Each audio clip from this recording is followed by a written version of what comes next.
الله أكبر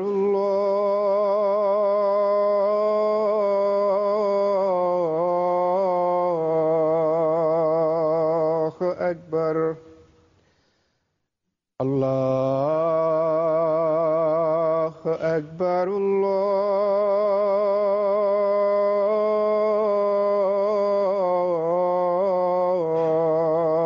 الله أكبر أشهد أن لا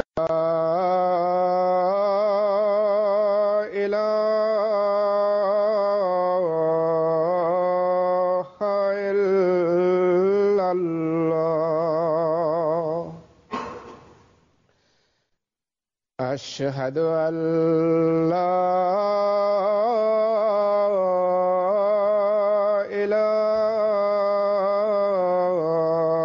إله إلا الله أشهد أن محمدًا رسول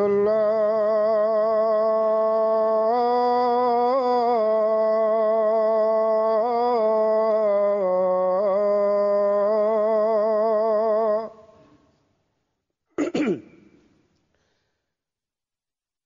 أشهد أن محمدًا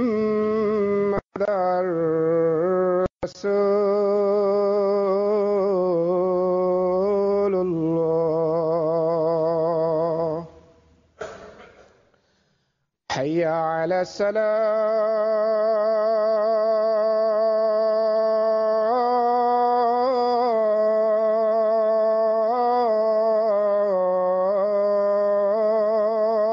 الصلاة حي على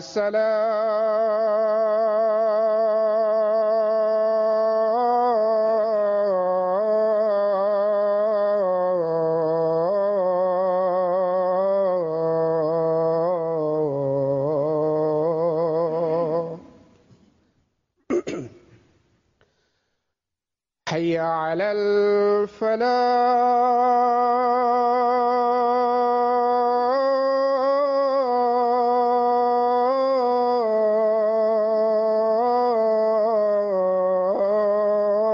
الفلاح حي على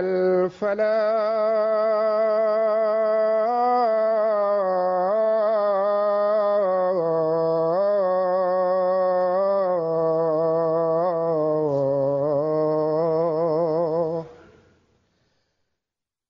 الله أكبر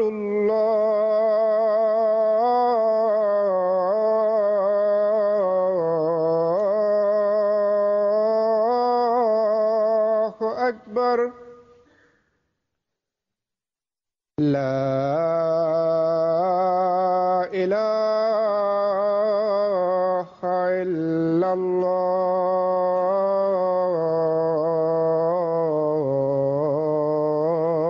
الله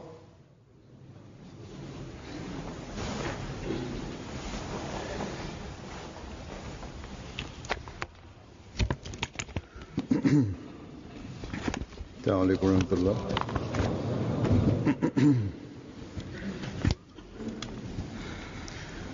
أشهد أن لا إله إلا الله وحده لا شريك له وأشهد أن محمدًا عبده ورسوله أما بعد فأعوذ بالله من الشيطان الرجيم بسم الله الرحمن الرحيم الحمد لله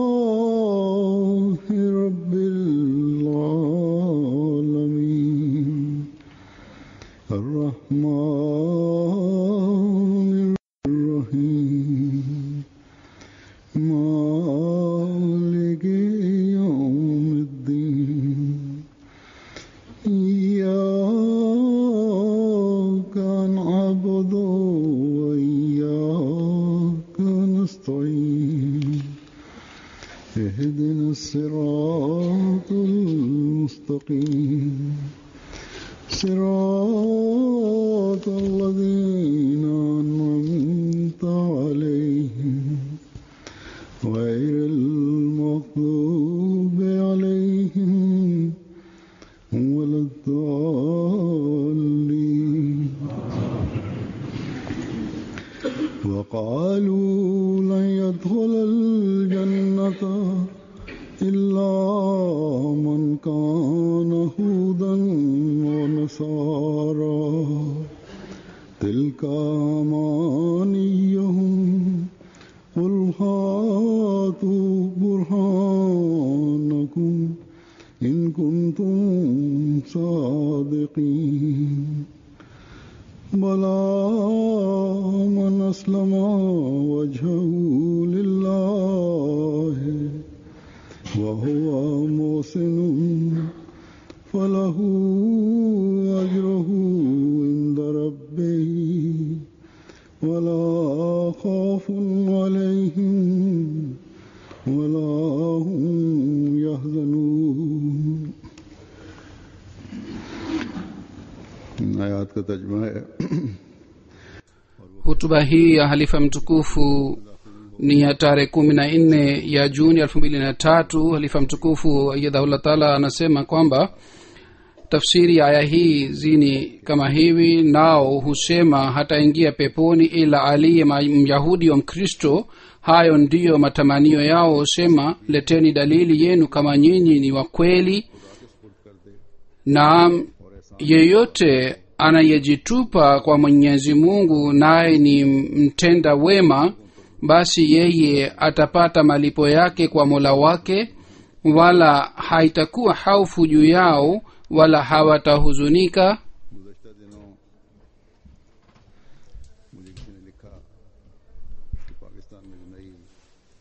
Hivi karibuni mtu mmoja aliniandikia barua kwamba serikali mpya iliyopatikana katika nchi ya Pakistan, serikali hii pia kama ni kawaida itawatendea wanajumuiya kama serikali ya zamani iliendelea kufanya. Na yeye alitaja jina la waziri moja kwamba yeye aliwahi kuwatendea wanajumuiya vibaya, na sasa hivi yeye atawatendea tena vibaya wanajumuiya. Aliyeniandikia barua alieleza wasiwasi yake sana. Hazur anasema kwamba Mwenyezi Mungu anajua itatokea nini, lakini iwe serikali hii au serikali nyingine, wakati katika nchi ya Pakistan sheria moja iliyoundwa na sheria ile ni ya dhulma tupu, katika hali hii haina haja ya kuwa na wasiwasi. Kwa hiyo ikiwa kuna wasiwasi, basi wasiwasi hii ni inayoendelea, si ya muda. Na wanajumuiya wa Pakistan wenyewe pia wanatakiwa wafanye maombi na wazingatie maombi sana. Ikiwa sisi tunataka kitu chochote kutoka kwa serikali ya dunia, katika hali hii tunaweza kuwa na wasiwasi hii na fikira hii. Lakini ikiwa sisi tunamtegemea Mwenyezi Mungu, na bila shaka sisi tunamtegemea Mwenyezi Mungu, katika hali hii haina haja ya kuwa na fikira na wasiwasi aina hii kwamba atakuja mtu fulani, au haina haja ya kutegemea kwamba mtu fulani akija hali yetu itakuwa nzuri au atatutendea vizuri, kwa sababu Mwenyezi Mungu yupo pamoja nasi. Ikiwa sisi tumejenga uhusiano mzuri na Mwenyezi Mungu, katika hali hii haina haja ya kuwa na wasiwasi aina hii. serikali hizi za dunia और माजी में गुज़श्ता sawa na dunia itatutendea तकरीबन na zamani अहमदियों के खिलाफ takriban tangu miaka 38 tangu sheria ilipitishwa katika bunge la Pakistan, serikali hizi iliendelea kufanya hivi. Hata kabla ya hii pia, wakati wa Sayyidina alayhi salatu wassalam, upinzani तो हुकूमती कारिंदे ulipatikana, मुखालफिन के साथ ikiwa si katika idara ya serikali, lakini viongozi kadhaa wa serikali kwa kuungana na maadui dhidi ya wanajumuiya au dhidi ya jumuiya iliendelea kubuni hila mbalimbali, या दूसरा अपने जोम में तो इन्होंने mradi iwe serikali ya nadharia moja au ingine. Kwa maoni yao wamewafukuzwa wanajumuiya katika dini tukufu ya Islam, na hii ndiyo ni sababu ya upinzani, na hii ndiyo ni sababu ya kuwapatia mamula uhuru.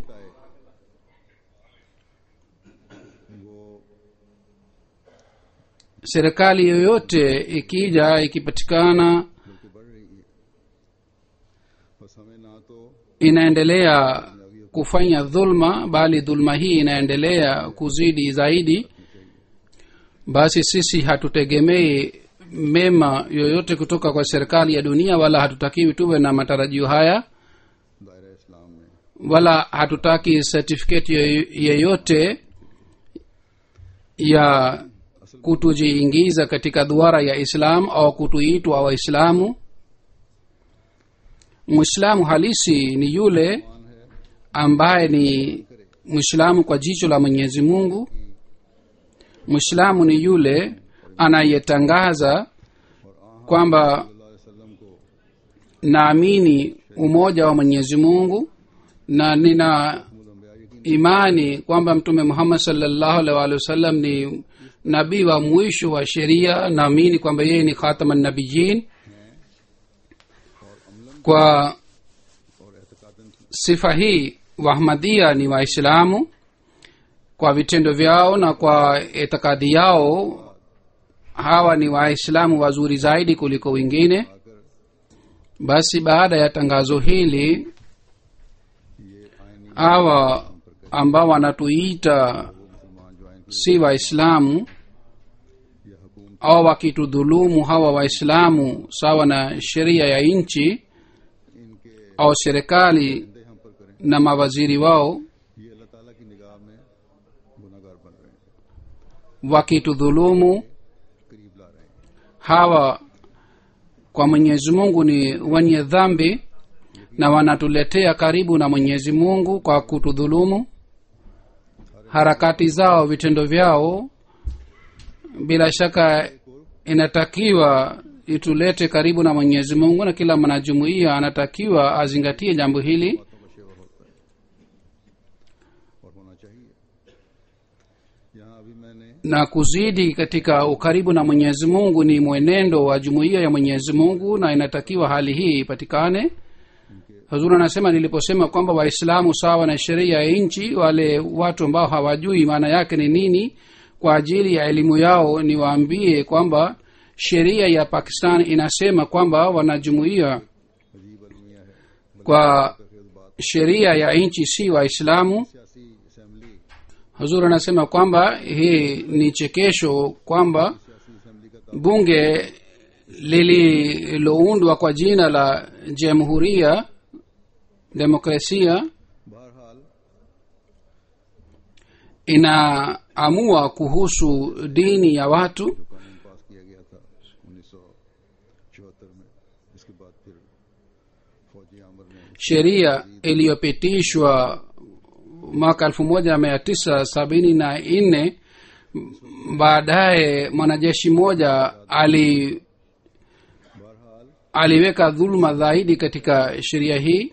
Mimi sitaki kueleza maelezo yake hapa, lakini kwa mujibu wa sheria ile, Wahmadia इस्लाम की सही ni si waislamu Ahmadi पेश कर रहे हैं licha ya kuwa hali hii kwamba picha halisi ya islam ni wahamadia tu ambao wanaeleza wenyeji wa pakistan ambao si wanajumuia kwa sheria na kanuni ya pakistan ni waislamu बाज ग्रोह या अक्सर ग्रोह पेश कर licha ya kuwa na hali hii kwamba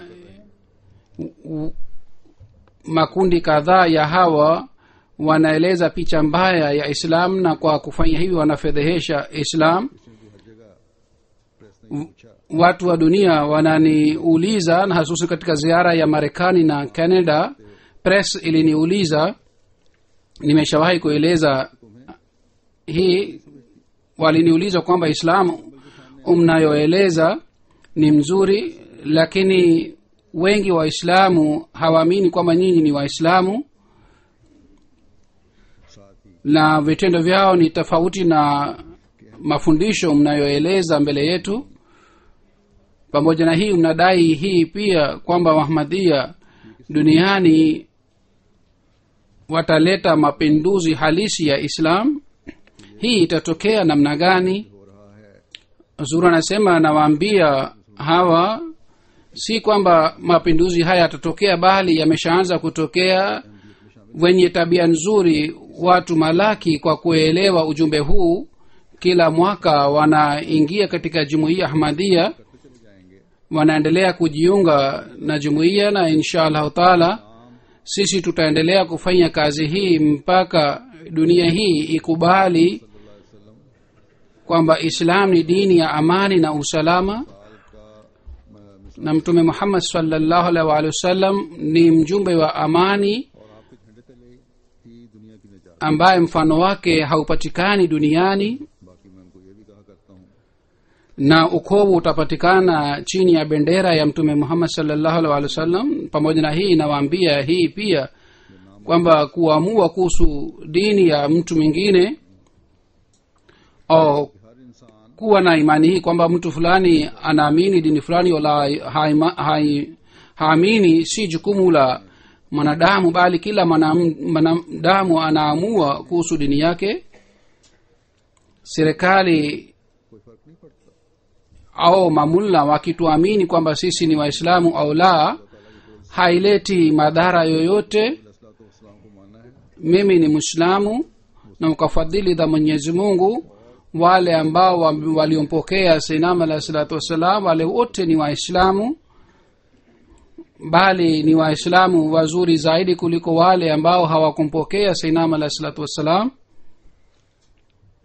इस किस्म की हरकतें करके na hii ndiyo ni imani ya kila mwanajumuiya अहमियत तो कुछ नहीं बिगाड़ सकता kwa kufanya vitendo vya aina hii hawa watu या वजी hawawezi kudhuru jumuiya ahmadia अहमदियों पर जुल्म करेंगे labda serikali waziri au wasaidizi wenzao wao wakiwadhulumu wanajumuiya हुकूमत के बदनाम katika hali hii watafedhehesha serikali yao na nchi yao गो kwa sababu ya kufedheheka kwa serikali जिंदगी बहरहाल होती hatujali मुल्क की बदनामी से iwe serikali yoyote ingawa sisi tunafedheheka kwa sababu sisi wenyeji wa pakistan lakini kwa sababu ya kufedheheka kwa nchi kila mwanajumuiya anaudhika kwa sababu kila mwanajumuiya alijitolea sana kwa ajili ya nchi hii बल्कि katika nchi hii kwa kutumia jina la dini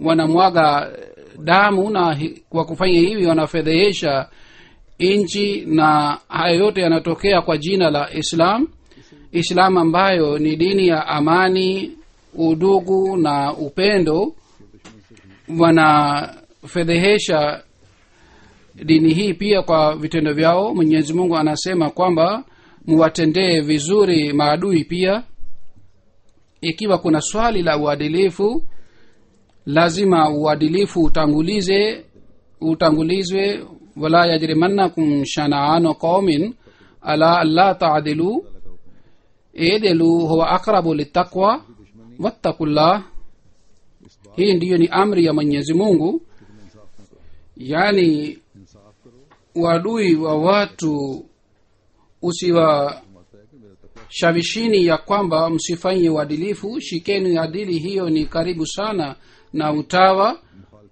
na mcheni mwenyezi mungu. haya ni mafundisho ya dini tukufu ya islam. wasiokuwa waislamu wanapoleta shutuma dhidi ya islam kwa kueleza aya hizi, tunawajibu na tunasema kwamba mwislamu mkweli ni yule ambaye anatanguliza haufu na ridhaa ya mwenyezi mungu kila wakati. hii haiwezi kutokea kwamba mwislamu mkweli asifanye uadilifu au adhulumu, lakini shida ni kwamba wale watu ambao wanafuatwa na watu wa kawaida, wao hawana uchamungu. ikiwa uchamungu haupatikani katika hali hii, lazima dhulma itatendeka, na tunaweza kutegemea kwamba wao hawatafanya uadilifu. hatuwezi kutegemea zaidi ya hii. siku mbili iliyopita, kwa sababu ya sherehe ya karne ya jumuiya ya Uingereza, katika bunge la Uingereza sherehe moja ilipangwa. wabunge 42 walishiriki, naibu waziri mkuu pia alikuwepo, na waziri 6 walikuwepo, na diplomat 20 walikuwepo, na wataalamu wengine pia walikuwepo. mbele yao nilieleza mafundisho mazuri ya islam, na kwa mujibu wa mfano mwema wa mtume Muhammad sallallahu alaihi wasallam niliwaambia islam halisi ni nini, na wote walisema kama ni kawaida hutuba zako zote ni za aina hii, na jumuiya Ahmadiyya ni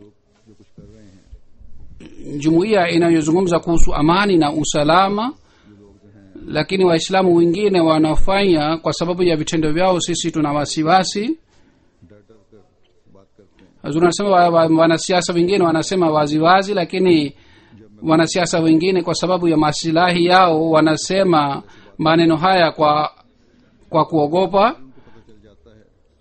Ilimradhi ninapozungumza kwa mujibu wa mfano wa mtume Muhammad sallallahu alaihi wasallam, inajulikana waziwazi kwamba mafundisho sahihi ya islam ni nini. watu wengine wanaathirika sana. mbalozi moja wa nchi fulani akasema kwamba kila neno ulilotamka na uliloeleza kwa kupitia Qur'an tukufu iliingia moyoni mwangu. Huzuri anasema yeye ni Mkristo na nina urafiki naye pia.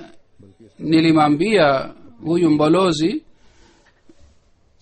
sikusema kwa ajili ya kutia moyo wako tu, bali usambaze ujumbe huu katika jamii yako. Na akasema mimi nafanya hivi na nitaendelea kufanya hivi, nitasambaza.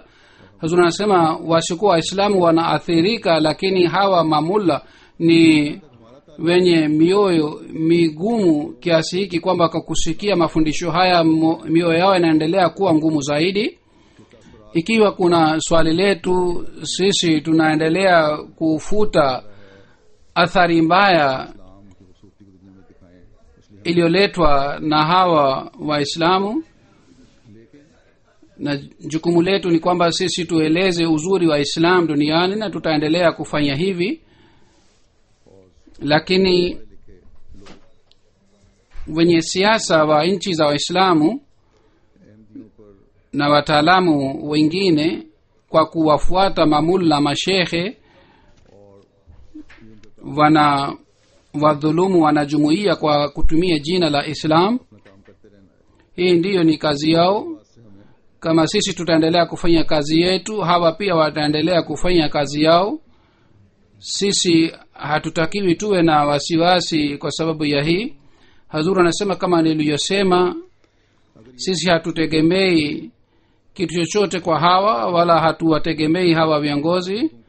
ikiwa wataendeleza serikali kwa uadilifu na watazuia dhulma katika hali hii, kwa kuamini amri za Mwenyezi Mungu, watapata ujira wake. ikiwa hawafanyi hivi, bila shaka Mwenyezi Mungu yupo pamoja nasi na anatulinda na anatupatia msaada wake. Kama nimeshawahi kusema kwamba hawa maadui mipango yao ni hila zao ni mbaya sana, lakini mwenyezi mungu anatulinda.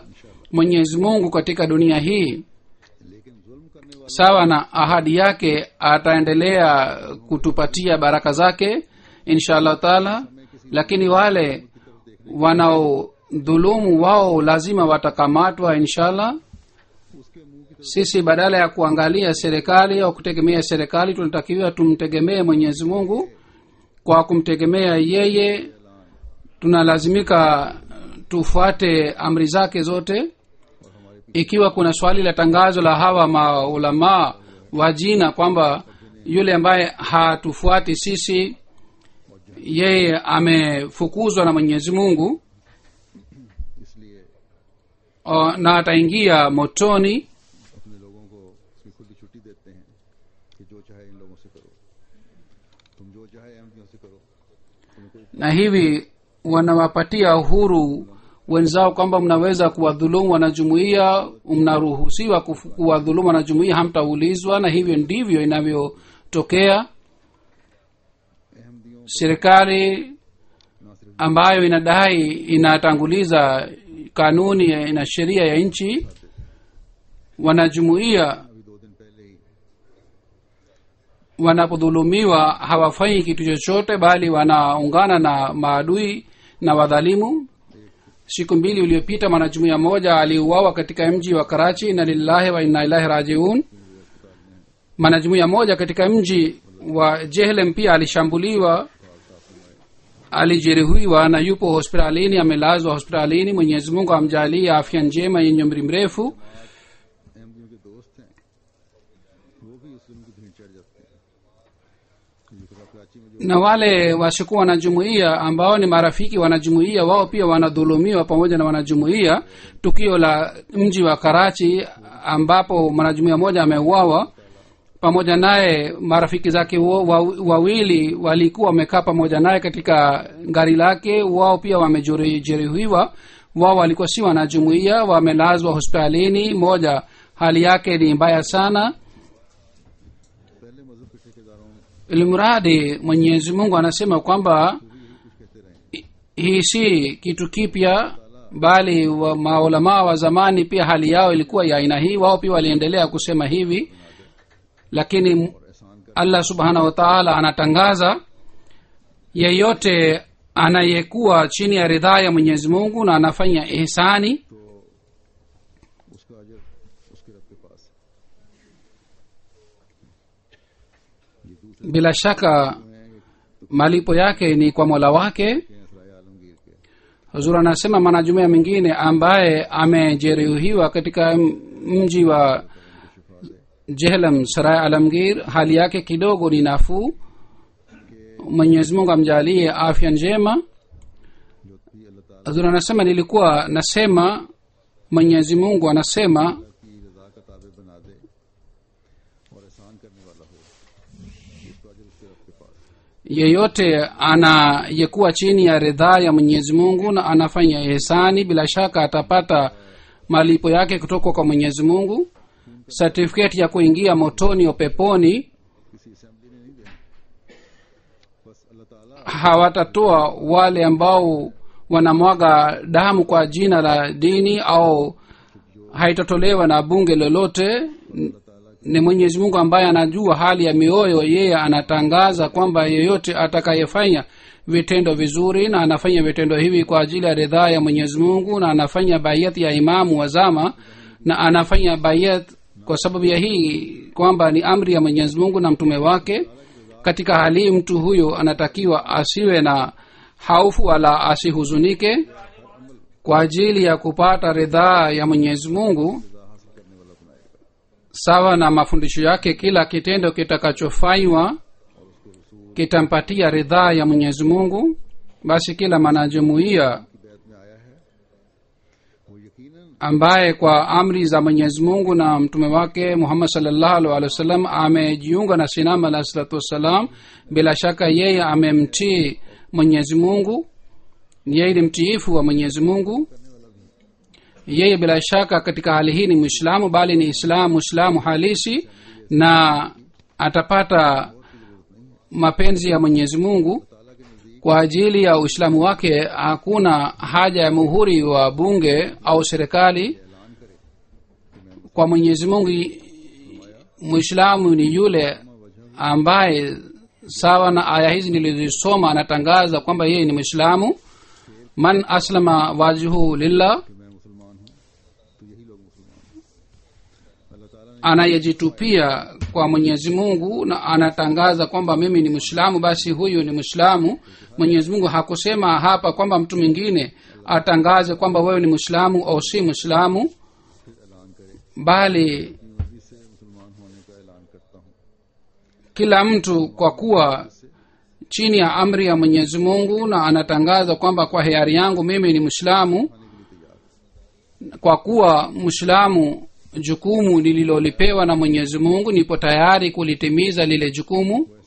Tena si madai yake tu, bali mwenyezi mungu amesema muhsinun, anafanya ihsani pia pamoja na tangazo lake.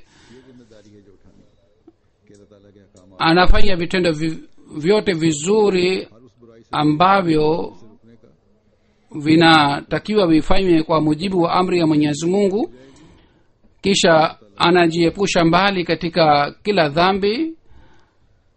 Ikiwa hali hii inapatikana, katika hali hii upendo, mapenzi ya mwenyezi mungu na rehema ya mwenyezi mungu itapatikana. Kisha mwenyezi mungu anasema kwamba ikiwa nyinyi wa aina hii, basi katika hali hii haitakiwi muwe na haufu wala muhuzunike. Vitendo vizuri vitasamehe dhambi zilizotokea zamani, na vitendo vizuri vitakavyoendelea kufanywa na vitakavyodumu, na kujiepusha mbali katika dhambi na maovu na kutanguliza dini juu ya dunia. Vitendo hivi vitamsalimisha mwaminio katika makosa za siku za usoni na zitampeleka mbali katika haufu.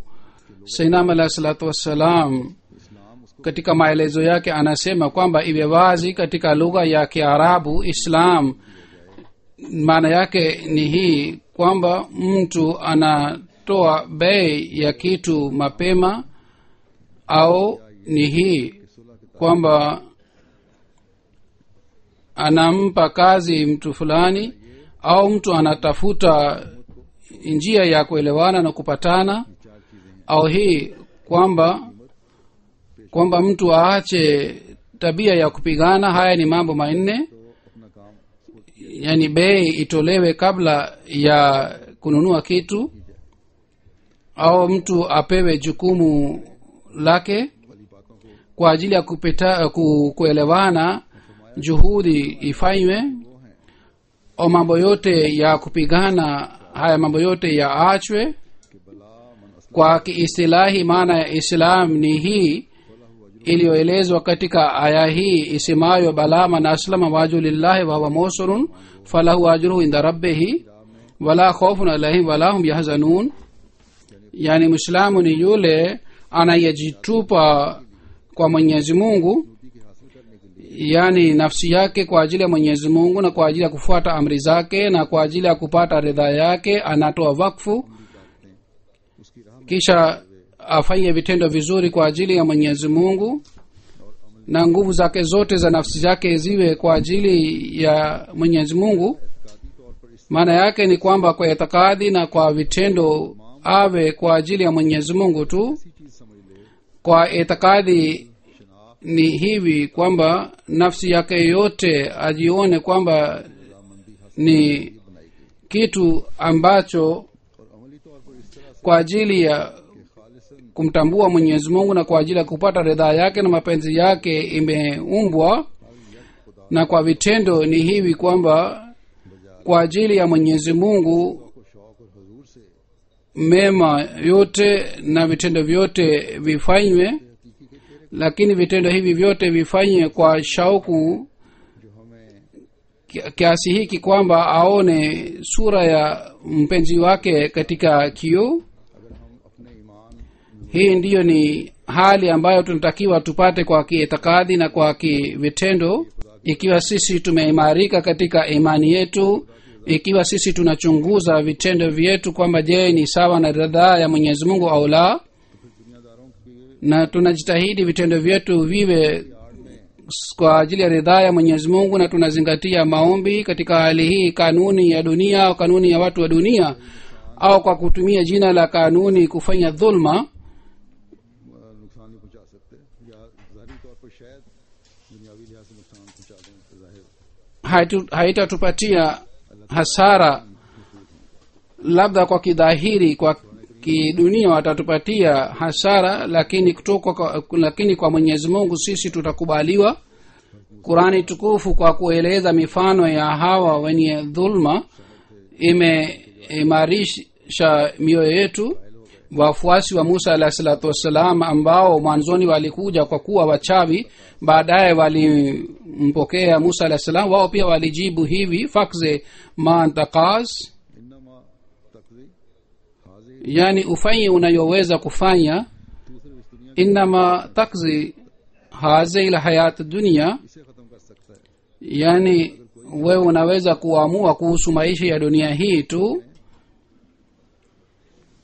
Basi ikiwa serikali yoyote inataka kufanya dhulma, mbele yake आखिरी फतह kuna अल्लाह ताला के फजल से मोमिनों habari ya waaminio na kuna habari ya mafiraoni pia. बस हमने तो Ushindi wa mwisho kwa fadhili za Mwenyezi Mungu inakuwa ya waaminio, na hapa pia itatokea hivi. बल्कि अगर कोई खौफ और Sisi tunalazimika kuonyesha imani hii अल्लाह ताला की रजा को kwamba haiogopi na dunia. Ikiwa kuna hofu au huzuni, basi ni hii tu kwamba namna gani tunaweza kupata ridhaa ya Mwenyezi Mungu na ukaribu wake. Hali ya imani ya wale wanaomwamini Mwenyezi Mungu na wanaotangaza kuwa Waislamu na wanafanya vitendo vizuri, habari ya imani yao imeelezwa katika aya ya sura An-Nisa isemayo, waman ahsanu dinan mimman aslama wajhahu lillahi wa huwa muhsinun wattaba millata ibrahima hanifan wattakhadha Allahu ibrahima khalila. Yani, na nani aliye bora kwa dini kuliko yule ambaye amejitupa dhati yake kwa Mwenyezi Mungu, naye ni mwema na anafuata mila ya Ibrahimu aliyehalisika, na Mwenyezi Mungu amemfanya Ibrahimu kuwa rafiki. Basi kuna haja ya kufuata mila ya Ibrahimu ikiwa mtu anataka kuwa rafiki wa Mwenyezi Mungu. Mila ina maana chungu mzima. Maana moja ni njia इस्लाम की na maana yake ni dini pia. वो ये है Kwa hivi Ibrahim वफा sifa ya Ibrahim aliyoeleza Mwenyezi Mungu ni hii, फरमाते हैं wa Ibrahim allazi waffa. हासिल करने की राह ये है कि उस Sayyidina alayhi salatu wassalam anasema kuhusu hii हजरत Ibrahim kupata ukaribu na Mwenyezi Mungu, njia yake ni hii kwamba mtu aonyeshe imani kamili katika njia yake. Hazrat Ibrahim alayhi salatu wassalam, ukaribu aliyopata sababu yake ni hii, wa Ibrahim allazi waffa. Ibrahim ni yule ambaye alionyesha utii kamili, इस दुनिया की लज्जतों और शौकतों का kuonyesha utii katika njia ya Mwenyezi Mungu inataka mauti. Madamu mtu hawi tayari kuacha ladha za dunia na matamanio ya dunia, na anakuwa tayari kupata fedheha na anakuwa tayari kupata shida kwa ajili ya Mwenyezi Mungu, sifa hii haiwezi kupatikana. Ikiwa hawi kwa ajili ya Mwenyezi Mungu na hawi tayari kupata shida yoyote katika njia yake, katika hali hii imani halisi haiwezi kupatikana. Mwenyezi Mungu anataka kuona vitendo, na kwa sababu ya vitendo anaridhika, na vitendo vinafanywa kwa shida. Lakini mtu anapokuwa tayari kupata shida kwa ajili ya Mwenyezi Mungu, katika hali hii Mwenyezi Mungu hamtii katika shida, kusafisha moyo katika shirki ya kila aina na kujaza katika mapenzi ya Mwenyezi Mungu na kuishi sawa na ridhaa ya Mwenyezi Mungu na kufuata amri za Mwenyezi Mungu na ridhaa yake na ridhaa ya Mwenyezi Mungu iwe kitu kimoja. Mambo haya yote yanapatikana kwa maombi, na hii ndiyo ilikuwa sifa ya Ibrahim alayhis salam. kisha amesema sainam alahi salatu wassalam, uhakika wa islam inaweza kupatikana kwa mtu wakati nafsi yake pamoja na nguvu yake ya kidhahiri na kibatini iwe kwa ajili ya mwenyezi mungu, हकीकी को वापस दी जाए। na amana alizozipewa na mwenyezi mungu, अमल के आईने में भी amana hizi zote zirudishwe kwa mwenyezi mungu, si kwa itikadi tu bali kwa vitendo vyake afanye hivi. काम को दावा करता है, ये बात साबित कर देवे yani anayedai kuwa mwislamu athibitishe kwamba miguu yake, mikono yake, moyo wake, akili yake na ufahamu wake, hasira yake na rehema yake, upole wake आराम और सुरूर na nguvu zake zote za kiroho, roho na kidhahiri, heshima yake na mali yake, starehe yake कि उसकी नियात na chochote kilicho kutoka nywele za kichwa chake mpaka miguu yake, nia yake नफ्स के जज्बात na hatari zote za mioyo कि जैसे एक शख्स के आज़ा na hali zote za nafsi zake ziwe chini ya amri ya mwenyezi mungu kama viungo vya mwanadamu inakuwa chini yake, almuradi ithibitike kwamba imani yake imeimarika kiasi hiki kwamba yoyote anayo si yake bali ni ya mwenyezi mungu, amejitolea kwa ajili ya mwenyezi mungu na viungo vyote vimeanza kufuata amri za mwenyezi mungu kiasi hiki kwamba kama viungo vile vimekuwa vya mwenyezi mungu. Hii ndiyo ni hali ambayo kila mwanajumuiya anatakiwa apate na kila mmoja wetu anatakiwa awe na hali hii. ऐलान कर सकते हैं। Ikiwa tutajitahidi kupata hali hii, ndipo tunaweza kutangaza kwamba sisi ni waislamu halisi, ndipo tutakuwa chini ya ulinzi wa mwenyezi mungu. Mwenyezi mungu ajalie kwa sura ya jumuiya, wingi wa jumuiya iweze kupata hali hii, iweze kuzingatia maombi, na kwa kweli tuweze kupata sifa zote za islam. Kisha kwa kupata fadhili za mwenyezi mungu tuhisabiwe na watu kwao. mwenyezi mungu anasema bushra lilmuslimin, और जब अल्लाह ताला की तरफ से बिशारत मिलती wale है की बेहतरीन wanaotii na wanafuata amri za islam ni bishara kwa ajili yao. Bishara inapatikana kutoka kwa mwenyezi mungu. Katika hali hii maadui wanaangamizwa. हर एक अहमदी की दुआओं की तरफ तो mwenyezi mungu ajalie kila mmoja wetu waanze kuzingatia maombi, bali kila mwanajumuiya anatakiwa afanye maombi sana na awe na uhusiano mzuri wa mwenyezi mungu, na tuweze kuona mwisho mbaya wa maadui. Baada ya hayo yote, kama niliyosema kwamba mwanajumuiya mmoja katika mji wa Karachi ameuawa, naeleza kuhusu maisha yake na baadaye nitasalisha jeneza yake ghaibu. Jina lake lilikuwa bana Chaudhry Hamad Sami Saheb. Alikuwa mwana wa Chaudhry Abdul Sami Khada marehemu. Alikuwa akiishi katika Gulshan Iqbal Karachi. Tarehe 11 wa Juni ameuawa. Katika familia yake jumuiya iliingia kwa kupitia babu yake Chaudhry Abdurrahim Saheb. इसी तरह आपकी दादी babu yake Abdurrahim Saheb alikuwa mwenyeji wa Gurdaspur wa India. Mohammad इस्माइल साहब की सरदादी vile vile bibi yake Sardar Begum Saheba दादा चौधरी अब्दुल साहब ने alikuwa binti wa sahaba wa Sinam alayhi salam aitwaye Chaudhry Ismail Saheb. babu yake Abdurrahim alijiunga na jumuiya mwaka 1924. से नहीं है, हमेशा से baada ya bayet alipata upinzani kali kutoka kwa wazazi wake. baba yake alikuwa akimsumbua hivi na akiwa akimwadhibu hivi kwamba खुश हो जाया करते थे। और इस तरह आपके दादा सारी रात juu ya mikono yake alikuwa akiweka miguu ya kitanda na kisha juu yake alikuwa akilala mwenyewe, na babu yake alikuwa akibaki usiku mzima hivi, na kwa sababu ya hii alama ilipatikana juu ya mikono yake. Kisha baadaye mwaka 1938 alihamia Lahore, na Hamad Saheb pia alizaliwa Lahore. Alikuwa chartered accountant. baba yake pia alikuwa chartered accountant, na walikuwa na biashara yao ya chartered accountancy, na walikuwa akiendesha biashara yao. wakati wa kuuawa alikuwa miaka 48 na alikuwa musi. Takriban saa 12:30 baada ya kusali sala ya alasiri kutoka kwa farmu yake kule Karachi. Alikuwa anaenda na gari, pamoja naye walikuwa marafiki wawili wasikuwa na jumuiya. Walipotoka kidogo mbali kidogo katika ofisi yake, watu waliokuwa juu ya pikipiki wakaanza kupiga risasi. Kwa kuona majiraha inaonekana kwamba walikuja na pikipiki mbili, na kwa upande zote wa gari walipiga risasi. Alipigwa risasi 6 katika paji lake, na kwa sababu hii alifariki. Na lillahi wa inna ilaihi rajiun. Marafiki zake wawili waliojeruhiwa, mmoja hali yake ni mbaya sana. Mwenyezi Mungu awarehemu hawa wawili pia. Inaonekana marafiki zake hawakupigwa moja kwa moja, bali risasi ilikuwa ikipita katika mwili wake, kisha wao walijeruhiwa.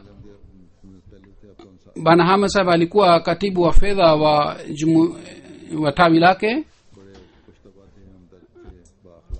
Yeye alikuwa katibu wa fedha wa Ansar pia. Alikuwa mwenye hulka njema sana, na alikuwa akifanya tabasamu kila wakati. Alikuwa akiwaangalia sana wengine. Alikuwa akiwatendea vizuri familia yake, mke wake, watoto wake na jamaa zake na marafiki zake pia. Rais wa jumuiya yake anasema kwamba marehemu alikuwa mtiifu sana. Katika mwezi wa Mai nilikumbusha kwamba michango itolewe. Kwa hivyo yeye alitoa mchango wake wote, hata alitoa zaidi ya mchango wake. Siku moja kabla ya kuuawa kwake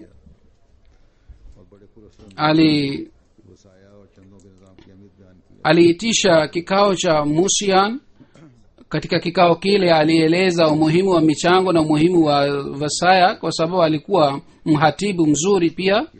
Kwa ajili ya internship alikuwa akiwasaidia wanajumuiya sana. Ameacha mke, mabinti wawili na mwana mmoja. Mke wake ni Sabah Hamad Sahaba, ni mabinti wawili. Arusa Hamad 14, Baria Hamad ni miaka 7 na Rasik Hamad ni miaka 9. Mwenyezi Mungu awajalie subira sana, na Mwenyezi Mungu awaangalie hawa wote mwenyewe.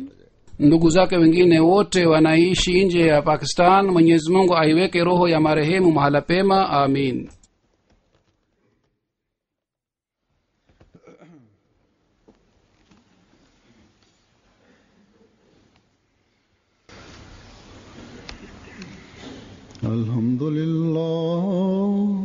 Alhamdulillah nahmaduhu wa nasta'inuhu wa nastaghfiruhu wa nu'minu bihi wa natawakkalu alayhi wa na'udhu billahi min shururi anfusina wa min sayyiati a'malina. من يهده الله فلا مضل له ومن يضلل فلا هادي له ونشهد أن لا إله إلا الله ونشهد أن محمدا عبده ورسوله. عباد الله رحمكم الله إن الله يأمر بالعدل والإحسان وإيتاء ذي القربى وينهى عن الفحشاء والمنكر والبغي يعظكم لعلكم تذكرون. اذكروا الله يذكركم وادعوه يستجب لكم